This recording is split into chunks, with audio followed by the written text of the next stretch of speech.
ఉమ్మడి కరీంనగర్ జిల్లాకు వెళ్దాం. తెలంగాణలో ధరణికి సంబంధించినటువంటి సమస్యలు రోజు రోజుకు పెరిగిపోతున్నాయి. దీనికి సంబంధించినటువంటి ధరణికి సంబంధిత అంశానిపై కాంగ్రెస్ పార్టీ దృష్టి సారించినట్టు తెలుస్తోంది. ధరణి సమస్యలతో అనేక మంది రైతులు ఇబ్బంది పడుతున్నారంటూ కూడా కాంగ్రెస్ పార్టీ లేవనెత్తున్న సిచ్యువేషన్స్ కనబడుతున్నాయి. దీనికి సంబంధించిన పూర్తి డీటెయిల్స్ అందించేందుకు మా ప్రతినిధి శ్రీకాంత్ అందుబాటులో ఉన్నారు. శ్రీకాంత్,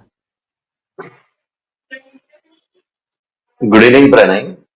పెద్దపల్లి జిల్లాలో ఈ రోజు రేవంత్ రెడ్డి ఆధ్వర్యంలో ధరణి పోర్టల్ పై అవకతవకల పైన ధరణి అదాలత్ అని చెప్పి ఒక కార్యక్రమాన్ని నిర్వహించారు. ఈ సందర్భంగా దాదాపు 32 మంది ధరణిలో అవకతవకలు జరిగిన రైతులు కానీ ఎవరైతే ఉంటారో వాళ్ళ అందరినీ సమూహంగా చేసి వాళ్ళందరినీ ఒక మీటింగ్ లాగా ఏర్పాటు చేసి ఒక అదాలత్ లాగా కార్యక్రమం నిర్వహించారు. నక్సల్ బరి ఉద్యమం అప్పుడు ఎలా అయింది, అప్పటికి ఇప్పటికి తేడాలేంటి, అప్పుడు ఎదుర్కొని నక్సలిజం వాళ్ళు ఈ భూ పోరాటాలు ఎన్నో జరిగాయి. సిపిఐ ఆధ్వర్యంలో కూడా చాలా సార్లు ఈ భూ పోరాటాలు చాలా జరిగాయి. కానీ గత 4 సంవత్సరాల క్రితం ధరణి పోర్టల్ వచ్చిన తర్వాత పోర్టల్లో చాలా అవకతవకలు ఉన్నాయంటూ ఆ పోర్టల్ దాంట్లో కొన్ని అంశాలు కూడా సరిగా పొందుపరచారు. సైట్ కూడా సరిగా లేదు అంటూ ఆరోపించారు. ఏదైతే దివాలా తీసిన కంపెనీ ఉందో ఆ కంపెనీ సింగపూర్ కంపెనీ ద్వారా మలేషియా నుండి ఆ కంపెనీ వీళ్ళ బినామీ ఏదైతే కల్వకుట్ల కుటుంబం బినామీ ద్వారా ధరణి పోర్టల్ నిర్వహణ కొనసాగుతుందని చెప్పేసి రేవంత్ రెడ్డి ఆరోపించారు. ఈ కొంతమంది అసలు తమ పాస్బుక్లు ఉన్నా కూడా ధరణి పోర్టల్లో మా సర్వే నెంబర్లు కానీ స్థలం కానీ లేవు అని చెప్పేసి ఆరోపించారు.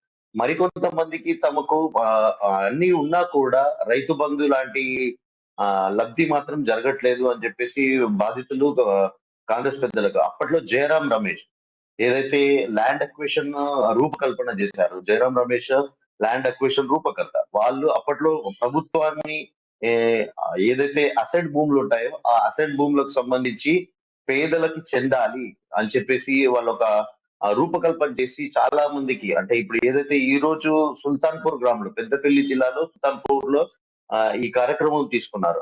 అక్కడ మాజీ ఎమ్మెల్యే విజయరమణారావు అప్పట్లో తానే స్వయంగా చాలా మంది లబ్ధిదారులకు అసెంట్ భూములను గుర్తించి పట్టాలు ఇచ్చిన కూడా ఇప్పుడు ఆ ఏవైతే ఆ భూములు ఉంటాయో అవి ధరణి పోర్టల్లో మాత్రం కనిపించట్లేదు అని చెప్పేసి వాళ్ళను గుర్తించి ఒక 32 మంది సభ్యులను గుర్తించి వాళ్ళందరికీ కాంగ్రెస్ పార్టీ వస్తే ఎలాంటి చేస్తాము దాదాపు 2 సంవత్సరాల్లో ఏదైతే కాంగ్రెస్ పార్టీ అధికారంలోకి వస్తే పూర్తి స్థాయిలో భూ సర్వే నిర్వహించేసి లబ్ధిదారులకు పేదలకు ఖచ్చితంగా న్యాయం చేస్తామని చెప్పి భరోసా ఇచ్చే ప్రయత్నం అయితే చేస్తున్నారు రేవంత్ రెడ్డి. తనతో పాటు ఇంకా చాలా మంది మల్లు భట్టి విక్రమార్క ఇలాంటి వాళ్ళు కూడా ఈ సభకు హాజరయ్యారు. ఈ సుల్తాన్పూర్ నుంచే ఈ ధరణి అదాలత్ కార్యక్రమం స్టార్ట్ చేయడానికి చాలా కారణాలు ఉన్నాయి. అప్పట్లో ఇదంతా ఎవరైతే లబ్ధిదారులకు కాంగ్రెస్ ప్రభుత్వ హయాంలో భూ పంపిణీ చేశారో వాళ్ళు లబ్ధిదారులందరినీ గుర్తించి వాళ్ళు ఇప్పుడు వాళ్ళందరినీ వివరాలు సేకరించి వారితో మాట్లాడించే ప్రయత్నం కూడా వాళ్ళు మీడియా ముందు ప్రవేశపెట్టి మాట్లాడించే ప్రయత్నం కూడా చేశారు. తమను అధికారంలోకి తీసుకొస్తే ఖచ్చితంగా వాళ్ళ ఇలాంటి మోసాలు ధరణి పోర్టల్ పూర్తిగా ఎత్తివేస్తామని హామీ కూడా ఇచ్చారు. ఈ సందర్భంగా కేసీఆర్ కుటుంబం చేస్తున్న దోపిడీ చాలా తీవ్రంగా ఉన్నది. పేద ప్రజలకు ఎలాంటి ఉపయోగము లేదు, పెట్టుబడిదారుల వ్యవస్థ మాదిరిగానే మారింది అని చెప్పేసి ధరణి పోర్టల్ వల్ల ఎలాంటి ఉపయోగం లేదు. కొన్ని ప్రాంతాల్లో సమస్యలు గుర్తించడం జరిగింది. ఏదైతే శ్మశాన వాటికలు ఉంటాయో ఆ భూమి వాటికి కూడా రైతు మందు తీసుకునే పరిస్థితులు ఉన్నాయి.